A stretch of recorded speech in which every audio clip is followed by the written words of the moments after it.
Welcome to the Influence of Hip Hop. I'm LL Cool J featuring DJ Z-Trip. We are live from the King Pleasure exhibit. You know what I mean? Celebrating the life work of Jean-Michel Basquiat. His life, his legacy, his art. And we have his sisters in the building, Lisane and Jeanine. Make some noise for them. Now, all right. And we also have De La Soul in the building as well. Normally, the one thing I want to do today is, in talking to you ladies, is I don't want to try to see the world through, I don't want to talk to you to see the world through Jean-Michel's eyes. I want to see the world through your eyes. And, you know, I want to talk to you and understand your upbringing,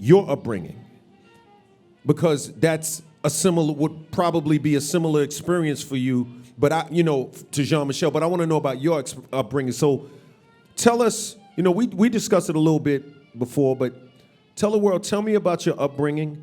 Jeanine, Lisane, whoever, I'll go with you first. Tell me about your upbringing and what it was like growing up, as a Basquiat. Wow, that's a big question. You're coming out with the big guns.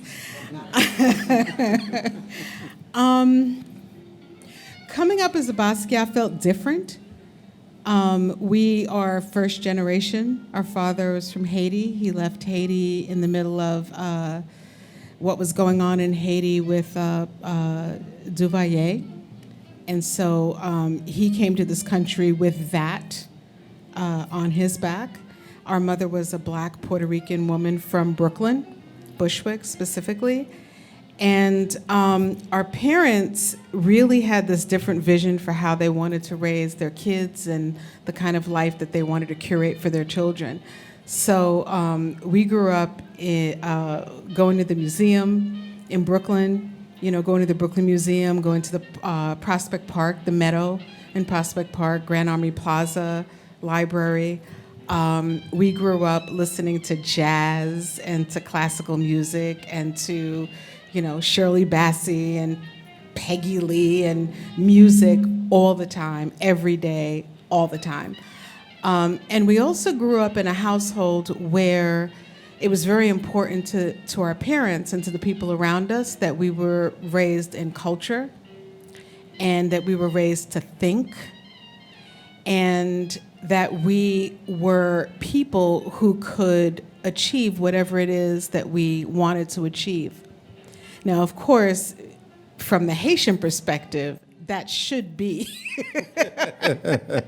accountant, lawyer, a white-collar profession. But it really, we really grew up in a household where it was about accomplishment and success, but it was also about enjoying life. Great food. We would have Eggs Benedict every Sunday. We'd have brunch. And people were like, "Oh, you like you said, fancy, huh? Oh, yeah, you're fancy, huh? Super fancy." Yeah, so we would have brunch. We'd have like boeuf bourguignon and all this other stuff. And to really answer the question, I felt very different as a young person. I felt very different because our parents made the decision to co-parent, but with us living in a household with our father. Got it. So I grew up always feeling like I was a little bit different than the people that were around me. First of all, we grew up in an upper middle class household. We grew up where I would go to friends' houses and they'd have their mother there in the house with them, and I didn't have that. There was also, and it was actually the reverse. So whenever there was a situation where there was a single parent, not sole, but single, it was always the other way around. And so for me, I grew up in this world that felt very different from me. But at the same time, when I look back on it today, I look back on these experiences of also understanding the world outside of kind of the microcosm that we lived in as children growing up. Wow, Yeah. Wow. Jeanine? So for me, I just remember a lot of fun. Jean-Michel, Lisane, and I, we lived in the moment. We had fun. It was a time where there was no iPads and there was no social media. No, you had to make your own fun. You had to make your own good time. And so the three of us would get together, and when we lived in Puerto Rico for a little bit. And while we were there, we lived in this long apartment with it's called a railroad apartment with a long hallway. And so Jean-Michel said, hey, I want to ice skate like we did in New York. So we threw water and soap on the floor, and we would ice skate in the hallway. And my father would come home, and he's like, why is the floor sticky? And we're like, oh, we cleaned the floor. And then he'd come back the next day, same thing. And he's like, why is the floor sticky again? Oh, well, we cleaned the floor again. So, it was things like that we did. Jean-Michel was, he was always the ringleader and very, creative, not only in the way that he painted, but also just creative in how we had fun as kids. He would have us. There was one story where he had me. There was one time where he had me. Mary Poppins was out at the time, and so he thought it would be fun for me to emulate Mary Poppins. So he convinced me to get up on top of the armoire with an umbrella to see if I could fly. Convince, I think that's a strong word. Yeah, I was like a toddler, Hey. so I didn't know any better. Definitely didn't work out, but that was Jean-Michel. He did things for Halloween. He would put a Raggedy Ann doll at the top of the stairs and dress it up elaborately so that it looked like, an alien when you walked in, and he'd have the room completely dark. So that was Jean-Michel, his humor, and, kind of the antics that I would call them, the antics that he did as a kid. And, we were in the middle of that. Wow. So, okay, so as you were young ladies maturing, and he was pursuing the art, what was life like for you looking at him pursuing the art? How did you view it? How did it appear to you? Did it seem real? Did it seem like the dream was a reality? Did it feel like it was really happening? Was it a fantasy? Was it were you so separated from it? Because there was no internet, there wasn't a lot of pictures back then. It was a different world. So he was probably leaving the home and coming back, right? So what was that like as he went on his journey to pursue this dream of being this great artist? Yeah. A couple of things. One is that we were really creative as children, super creative. And so Jeanine and I would put on, our dad was really social. And so on Friday and Saturday nights, friends would come over, they'd hang out, and all of that.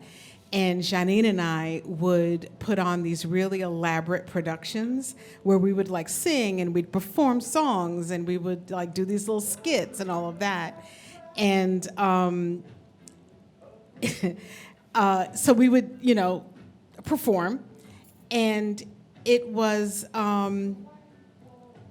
lot of fun. It was What songs would you perform? When you perform, okay, you The sing. Wiz, the whole soundtrack. To Ease The on Wiz. down, ease on down. Seriously, all of it. When I think of home, I think of a home, all that. Yeah, every bit of it. Every bit of it. Yeah, yeah.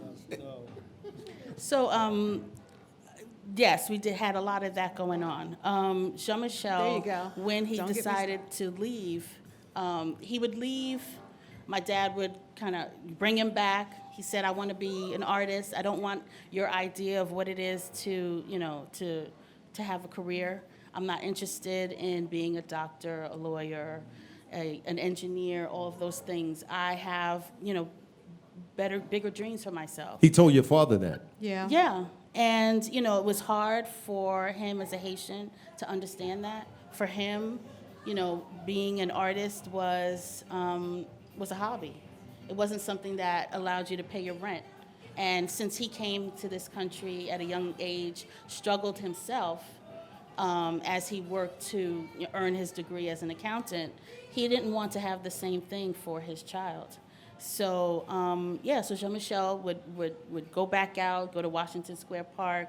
My dad would go looking for him, bring him back. And then finally, it was like, no, this is my trajectory, and this is the real my deal. This is path. what I wanna do. And if I have to leave home and couch surf in order to make that happen, that's what I'm gonna do.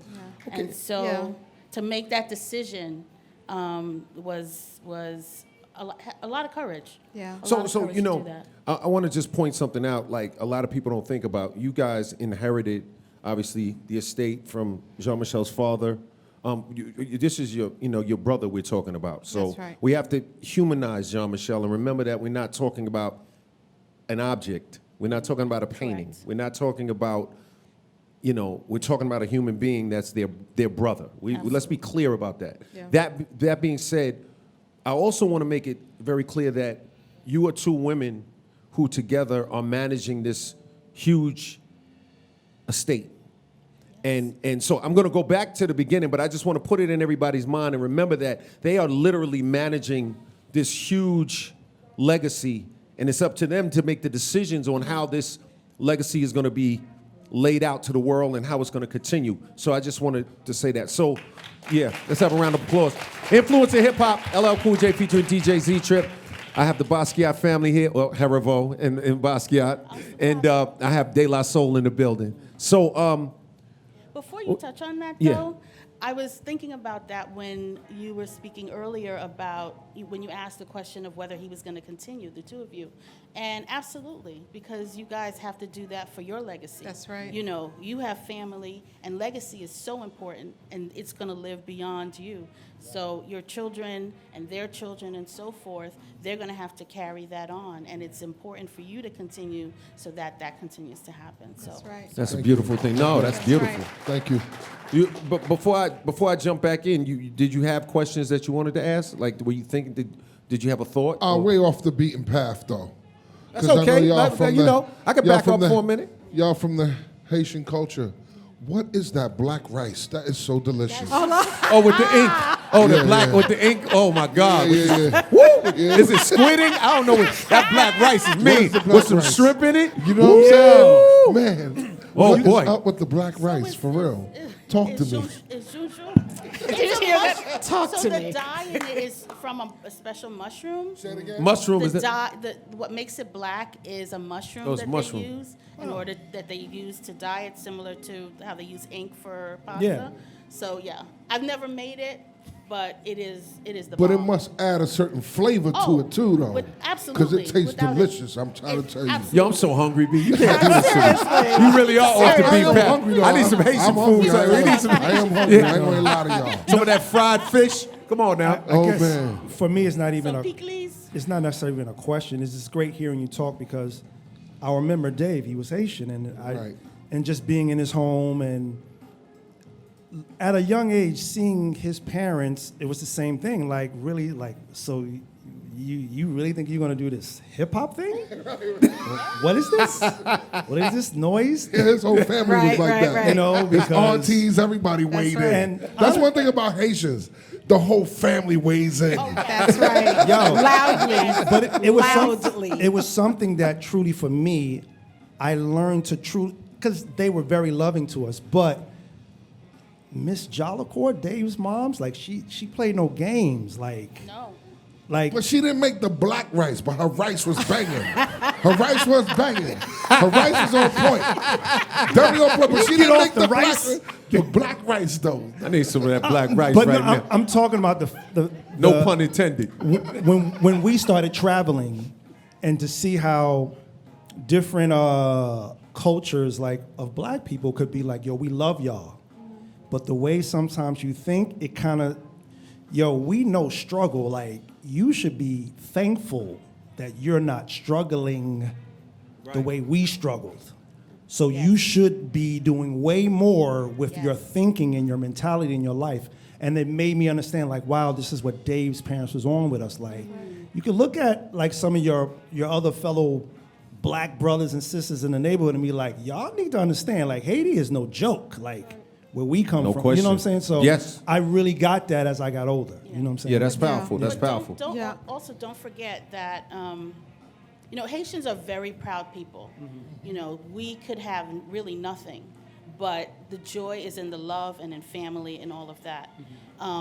the first black country that, was, who was Liberated. Not going for it. They're Sorry, liberated. Thank you for the word. Liberated, not going for it. Liberated, from French. from their oppressors. So the fact that they were able to do that, that's a pride that they have, Yeah. whether they're living in a shack.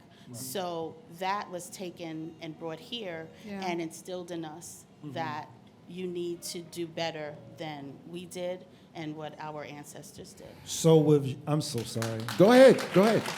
With Jean-Michel's work, even though he was going against what your father was saying, in his work itself, did you identify that he's showing that still in his work? In terms of that type of level of being instilled in him, or was he just... That strength, that same Yeah. strength, Yeah. that grit, was it in his work? Oh, absolutely. Because he sensed not only the oppression that was in Haiti, but also his own, experiences that he had here growing up and, being a black man, walking through the streets, not being able to catch a cab, feeling as though, anyone was, not understanding him because of the way he wore his hair, all of those things. So he lived with it daily until he passed. I think just to go back, because I just like lost my complete train of thought like 20 minutes ago when you asked about Jean-Michel. I think that like I wasn't surprised by Jean-Michel, like what he chose to do, because we were always so creative in the household. So it was just like he was just going off and doing that thing that he was so good at doing. And as a child, I'm watching him do it, but I wasn't thinking about career or profession. I was thinking more about, he's doing the thing that he's been doing. It was natural. Very natural all of his life. And I think that in terms of what he's saying in his work, one of the things that I think is so profound about Jean-Michel is the fact that he had the ability to kind of take a step back. And I think sometimes we wind up in like this little corner that we're in about our situation or our impression. And he talked about capitalism and racism, and he had a way of helping people to understand that what we're going through isn't just about us, it's about more of a global thing. Definitely, and to add to that, I would think that a lot of his work actually points out the absurdity in some of Exactly. Yeah. the less desirable aspects That's of right. our world. Of You know what I'm humanity saying? and Of the way humanity. we treat each other. Speaking Yeah. to that, like, there is a certain, if you really get down to it, there is a certain amount of absurdity in racism. Like, it's a little, like, if you really, like, when you get past it, it's absurd that you would think that way, Yeah. I didn't say it's not happening, and I didn't say it's not a real topic that we should deal with. I'm saying it is absurd that someone would take the time and the energy to be racist. Like, Right. that's like, why would you want to Right. put your energy into that? Right. There's Right. absurdity in that, and I think a lot of his work, pointed that out in a big way. Well, I you know? think it's fear. To me, Yeah. the absurdity is that it really is stemmed in fear of what someone else could possibly do to you, Yeah, or take away from you. take away from Mm-hmm. you. So let's talk about that. So Jean-Michel, like, we're talking about the early '80s, late '70s, but then the early '80s. He took the art world by storm. That's right. And he took it by storm, coming from Samo with his partner, and doing the poetry on the walls and the saying on the walls and all that stuff. He was doing those incredible, poems and sayings, and he took the art world by storm. Did he ever share with you any of what he was going through in terms of people trying to block him or help him or anything in between? Did he ever share with you what his journey was like in that world? So it's interesting that you say taken by storm, because that wasn't the beginning. He got a lot of pushback. He made sure, Andy Warhol was one of his idols, and so he made sure that he got his work in front of him. If he knew that he was in a restaurant, he would show up and show him his work. And at first he was like, who is this guy? But This is Andy Warhol at first. He was standoffish at first. At first, yeah, because he didn't, some guy is walking into a restaurant and, showing him a postcard of his Sitting there work. eating some spaghetti, and he's, yo, check out my postcard. All right. Exactly.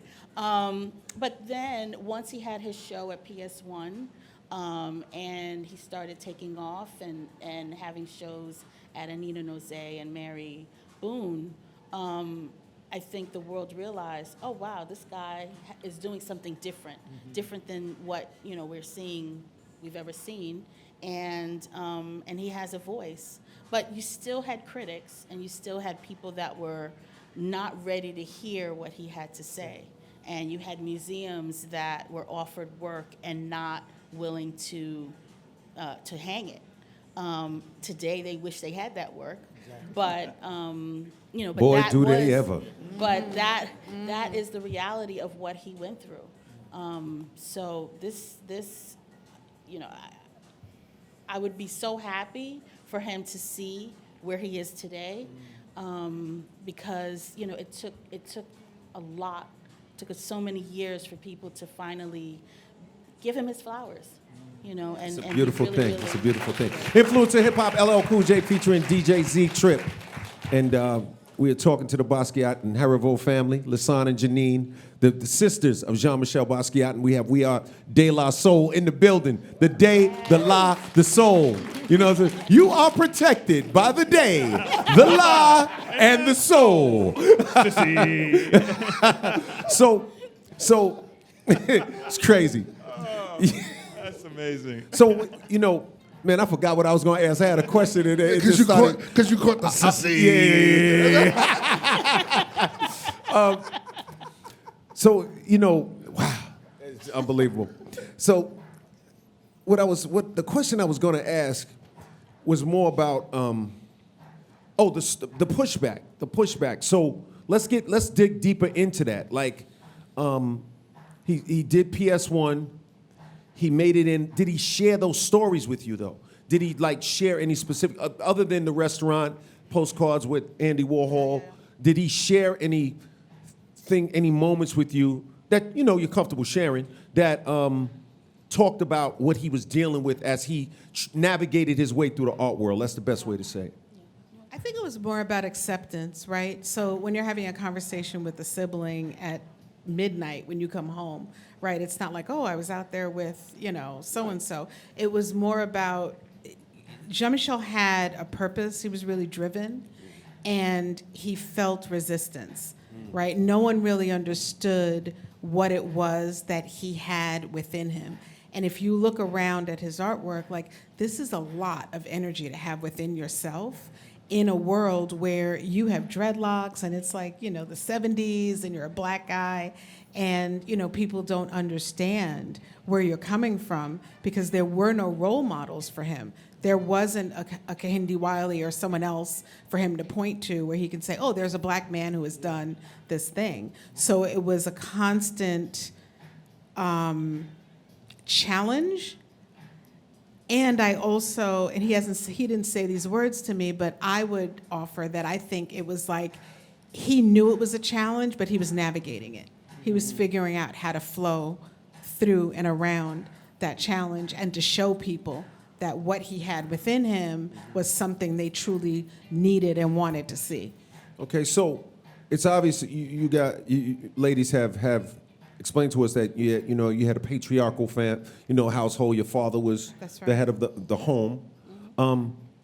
Let's talk about your mom. I don't hear you talk about her a lot.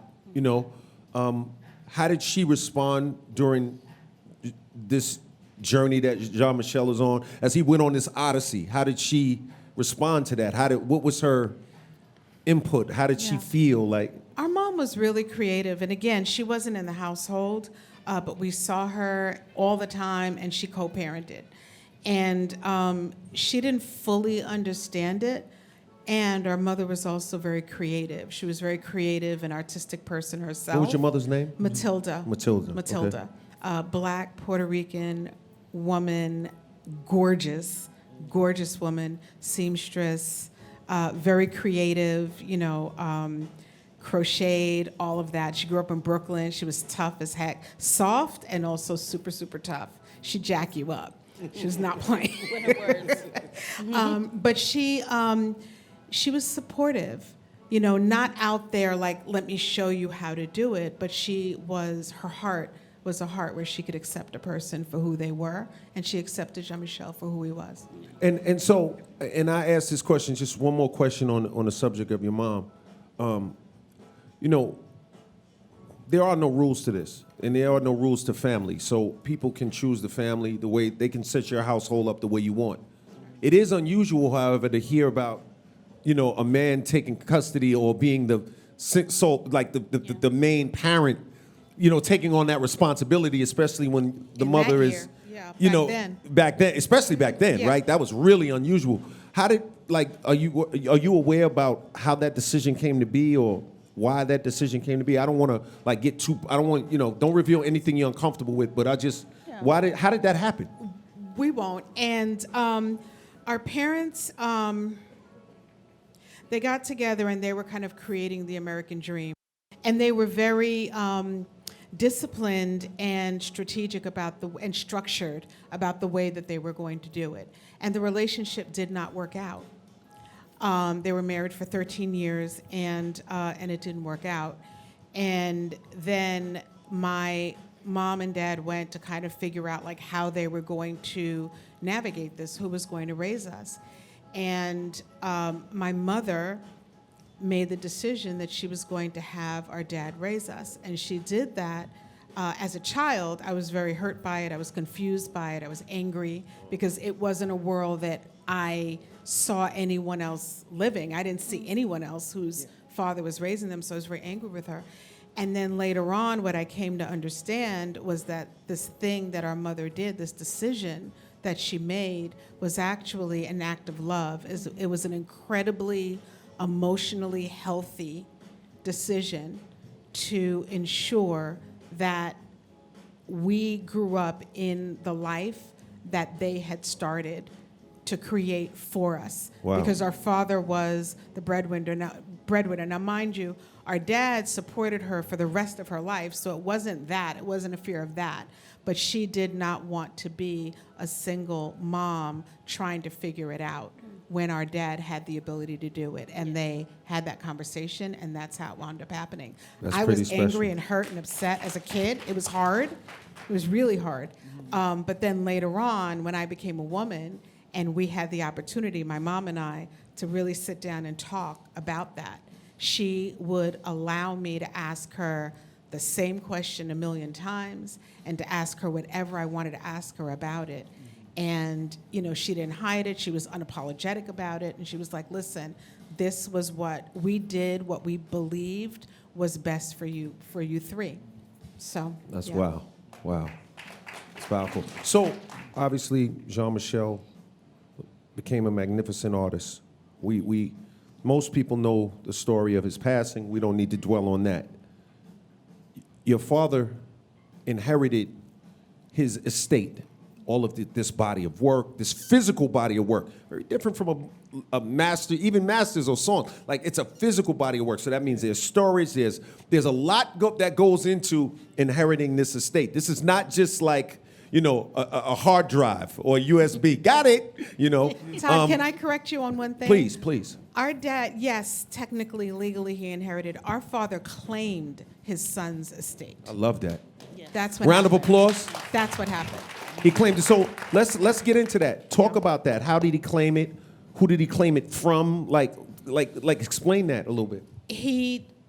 Our brother passed away, and he stepped in, and he is his father. You know, he is Jean-Michel's father, and he stepped in and he claimed his son's estate. He claimed his son's legacy.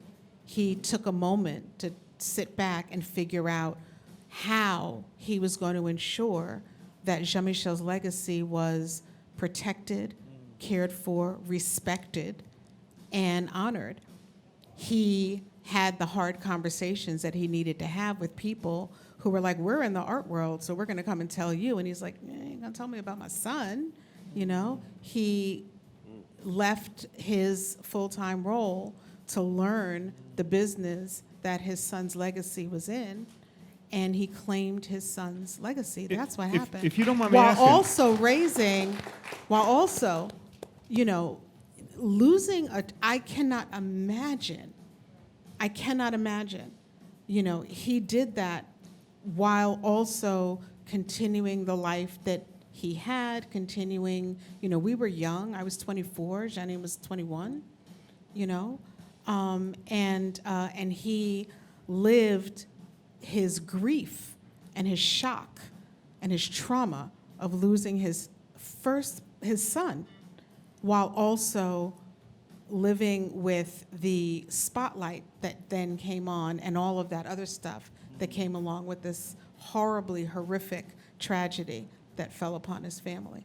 Was a quick question. Was there a moment where it was the estate was in throes, like all these other people were trying to claim it or trying to step up and sort of like, was stuff on loan somewhere where like, or is this a situation where he had to sort of fight with these different people to get stuff back, or was it one of these things where he just stepped up and was like stake in the ground, or did he have a battle on his hands? It was all of that, and I think it's also, you know, Jean-Michel, we didn't expect Jean-Michel to pass away. Sure. You know, so it's like, imagine if something happened right now in this moment. You know, I have like my T-shirt laid out across my bed. I have, you know, maybe a friend has a record. I don't know. Right, you know, right, it was right. that. Yeah. So just getting it all back, Just and just going to every place Coming where it in was and saying, and what's going on here? What's happening? that's You know, heavy. both with his physical things and then also with his art.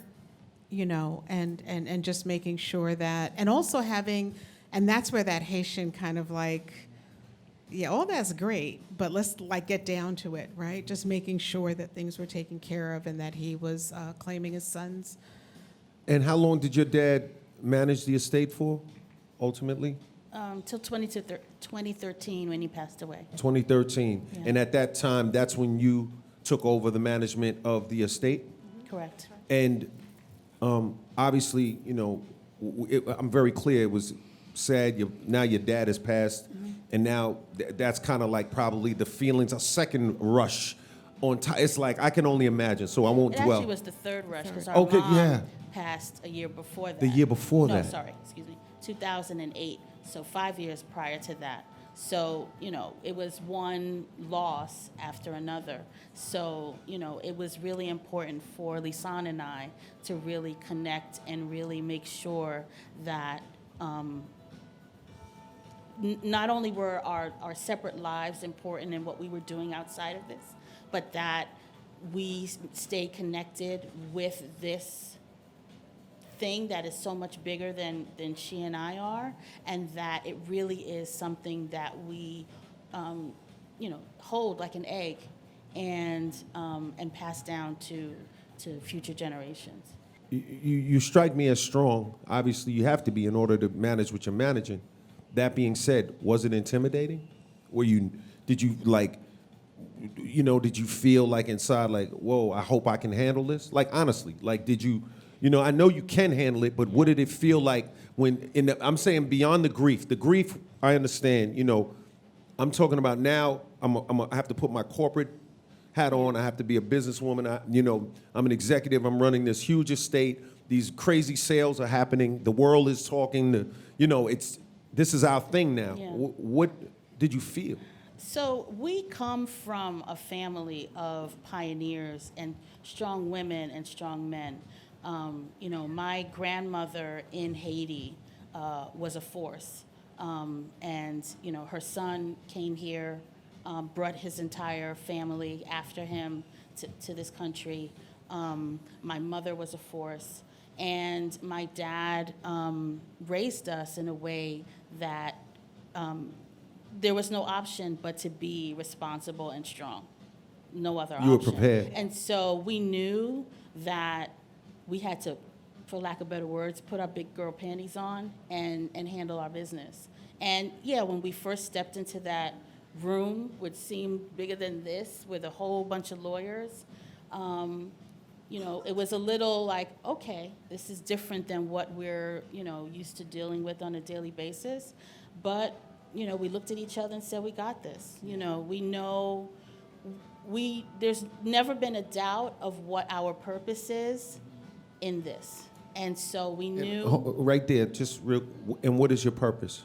our purpose is to ensure that Jean-Michel's legacy is held with respect, integrity, and we are making decisions, making sure that we preserve that and we honor him. In every decision that we do about him, we make sure that we put him first. I would add, I was scared as shit. I'm just gonna say it. I was. Seriously.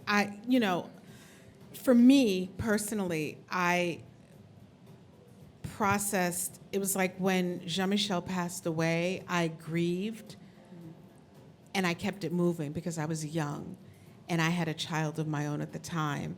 And, I had to keep it moving. And then when our mother passed away in 2008, it was in the middle of a few life events that were happening in my life where I really had to keep it moving. When my father passed away, for me, it was like I really sat and had that moment in the death and loss of my mother, my brother, and my father all at the same time. And I know who I am, and I know what's in here, right? And I know my strength, and I know that at the end of the day, Jeanine and I are gonna do this look that we do, and we're like, oh, fuck it, we're just gonna do it, And it was really, it was this moment of like, wow, okay, I'm really grieving, and I also really have to handle this situation at the same time. And it was slightly intimidating because it was like, our father passed away, and I remember walking into this room, this conference room on like the 75th floor. That's an exaggeration. But I'm going up there and like sitting in this room at a table, around a conference table that for me in the moment felt like the size of this room, with stacks of binders like this high. And I never felt so small and so young as I did in that moment. And I was there, my sister and Jeanine and our stepmother Nora, and we were just sitting there, the three of us, like, wow, because I never believed my father would die ever. I just didn't, You know what's amazing? That like you telling that story juxtaposed against this exhibit, the one that happened in New York, now the King Pleasure exhibit in LA. How big is this? And how special and spectacular is this that they were able to manage this estate all the way to this point now where we have thousands of people coming from all over the world, to see the King Pleasure exhibit in downtown LA.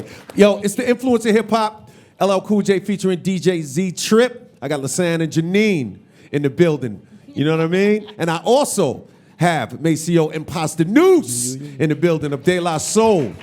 This is a good vibe. So look, let's get into a little lighter fare now. Let's lighten it up. You know what I mean? Let's have some dessert, some intellectual dessert. Okay. This is a question for either one. What do you love about his work? And not he's my brother. No. What do you love about his work? What do you love about his work? I love the authenticity of Jean-Michel's voice. I love the color. I love how bold his work is, and I love how unapologetic his expression is. He's like, I'm an artist, and it's not like I'm a painter or I'm a poet or I'm a, producer of music. It's like, I'm gonna express, and I'm gonna express freely, and I'm gonna express however I want to. And that's what I love. I love just that, That's powerful. That's Yeah. powerful. Yeah. Jeanine, what do you love about it? What do you love about his work? On top of all the color and how bright and bold it is, I love the little nuggets where you actually go into the work and you'll see a phrase or a term and you realize, what a jokester he was and how funny he was. And but at the same time, he has you thinking about, he poses it in a way where it's funny, but it really isn't. It's so powerful that you're receiving it that way, but it has you thinking about what it is that he was trying to say. Yeah, that's powerful. So what's your favorite, like not your favorite piece of work? Nah, that's not because that's probably a common question. My question would be, what is the most meaningful slogan, phrase, or term in all of this body of work? Like, do you have one that you love? I have a lot that I love. Which the one that popped in your head first, though, that's the one. The one that popped in my head first was the conveyor belt of life, because we just saw it in the exhibition. Yeah. There's so many. Can we just talk about the conveyor belt of life? Let's just do that. Like the whole crowd right now is like, yeah, the conveyor belt of life. Everybody's like thinking about the conveyor belt of life. Yeah, it's real. Jeanine? Can I just Yeah, make one please. conveyor belt of life statement? Definitely. I received 3 Foot High and Rising from my brother. CD form, when I had a whole bunch of cassette tapes. Okay? And my son is in the audience. I gave my son, okay, the same album years later. And so I feel like I'm in hip hop church. I'm just gonna say it. See, this is what I'm talking about. Oh my goodness, Yeah. the influence Yeah. of hip hop. Yo, Rock the Bells Radio. Wow. That's I mean, amazing. guys, you please respond to that. Mace, Paz, respond. I'm humbled. I'm humbled by that, truly. Me too. Yeah. And I've just been learning about your brother recently, really. And when I walk around and look at his work today, it's so New York to me. It's concrete. Yeah. You know, it's very subliminal because you see the humor, but you see the harsh realities, especially of what we grew up around in New York City. I so see all of that. And at the same time, like just sitting here listening to y'all and looking at it, it seemed like it's very synonymous to Anonymous Nobody. It's like it's collage art. He sampled himself. He just kept, reiterating his feelings. That's right. And it speaks to every human emotion, anger, happiness, sad, all of it, It's just dope, man. It's dope. Yeah, you Those got to who come dress down. better can receive Christ. Yeah, those That's who another dress one. better can receive That's Christ was another one. another really powerful, that. Have a long conversation about that one, right? You got people looking, Yeah. like the Yeah, record needle. that's Yo, Z, can I get a record needle skip? Little, Mr. Serrano. A little rip in the record. It's just, look, you got to come down to this exhibit. It's the King Pleasure exhibit in downtown LA. It's amazing. For those of you who are connoisseurs of the art world and who know Jean-Michel's work, you got to come see it. For those of you who haven't seen it, who are more casual, maybe this can be a great introduction for you to learn more about Jean-Michel's work and then the category of neo-expressionism, etc. So make sure you check out this King Pleasure You don't exhibit. have to be a connoisseur, man. Overall, Exactly. if you into art, man, it's inspiring. I would say that much. Absolutely. You know? Do you remember the first time when he posed for the magazine for the cover for the Times? Did he come home and show it to you? Did you see it on the stand? Like, did it come in the newspaper? Like, He came to the house, to our childhood home, and with Andy Warhol, with a stack of them, and was kind of, thinking about all that he had said in this article, and so we were sitting around just kind of talking about it, and just really proud of him. That's But amazing. It was a great moment. that was an amazing moment. And then at the exhibit, he actually signed a copy for your father. Yes, there is a copy that is signed from my father that is included in the exhibit. Yeah, there's so many special things, and you're listening through the radio, so you gotta come, you gotta definitely come down and check out the exhibit. It's amazing. It's absolutely amazing. We're in a room. I'm not gonna tell you too much about it, but I'll just tell you this. It is spectacular, and the art is spectacular. Everybody who's seen some of the art around here, can we talk about it? Is it spectacular or what? There it is. You know what I mean? So, just before we move on, let me just ask a couple of more questions. What are you inspired to do with this estate beyond protect it? And you don't have to give me the next actual idea. I just want to know, just give me a little glimpse of the vision. You know what I mean? Little glimpse. We're going day by day, seriously. Taking on this exhibit was gargantuan for us. We've never curated a show. We've never done, an art exhibit ever. And we decided that we wanted to hire the best in the business. Miss Eileen Gallagher over there. Eileen Gallagher, give it Eileen up for Gallagher. her. Shout out to Eileen Gallagher. We gave her our vision. We told her what it was that we wanted to do. We wanted to do something different. We wanted to do something with color. We didn't want any white walls. We wanted an experience. And we wanted to show Jean-Michel in a different light than had been before. And the art is beautiful, and we wanted to show the art and show the works that we had that had not been seen. But we also wanted to show Jean-Michel as a human being. And that's when we decided to bring in the ephemera and his personal items and recreate our childhood home. All of those things that were pieces of what made Jean-Michel Jean-Michel. And so that's why this project is so important to us. And, will we continue to bring it other places? That's to be known. We haven't decided that yet, but it's just one piece. I need a vacation first. I know, we do. It's just one piece of us wanting to bring more of Jean-Michel to the world. So stay tuned. Stay tuned. Lisane? Just stay tuned. I mean, I think for us, it's what has been so beautiful about this experience is having conversations with people who see his work, connect with his work, and not just people who are artists or people who are the connoisseurs of art, but people from all walks of life. We've had conversations with mothers who have said, my goodness, thank you so much, because what you've shown me is how to really honor my child's gifts and talents, or the person who is touched by how much our family and our dad and our mom have kind of held on to legacy. We have Jean-Michel's birth announcement, Yes, in a unbelievable. room. And so I think for us, it's like figuring out what is the best way for us to continue to share Jean-Michel with the world. We're doing it in as many ways as we, as have come to us so far. And I think that what's beautiful about Jean-Michel is that it's everything. It's not just art. It's like art, it's music, it's food, it's film, it's,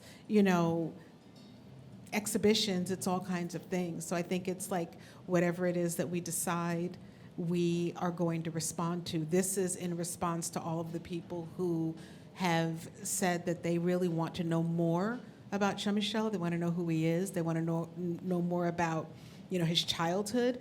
That's what this is the answer to. And then we'll see. I don't know. We'll see. But there's a lot. The sky's the limit. There's a lot of possibility. He left a lot of different possibilities for sure. A lot of breadcrumb trails, That's a lot right. of seeds. That's right. Well, I would say that, for me, in closing that, the thing just, this exhibit and looking at his artwork and us conversating, the thing that I've come away with is that you should never hide from your inner magic, right? And you should never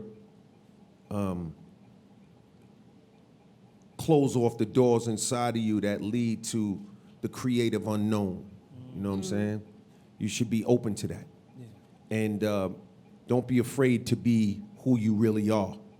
A lot of us are living lives where we're, in a way, living the expectations of someone else. We're living we're walking in shoes that were laid out, an outfit that was laid out for us as opposed to who we are. Mm-hmm. So I would tell you, don't hide from your inner magic. Don't deny yourself the opportunity to maximize your potential in life and be all that you are. Dreams don't have deadlines, right? And so just continue to be great. Ladies, I appreciate you. Thank you. Paz Mace, I appreciate you. Z-Trip, Likewise, fantastic job. I appreciate you. Thank you, man. Rock the Bells Radio, Influence of Hip Hop, LL Cool J featuring DJ Z-Trip. We love you. Make sure You come down to the King Pleasure exhibit. You know what I mean? Check out the life, the works, the art, the magic, the might of Jean-Michel Basquiat. De La Soul in the building. Peace. Rock the bells.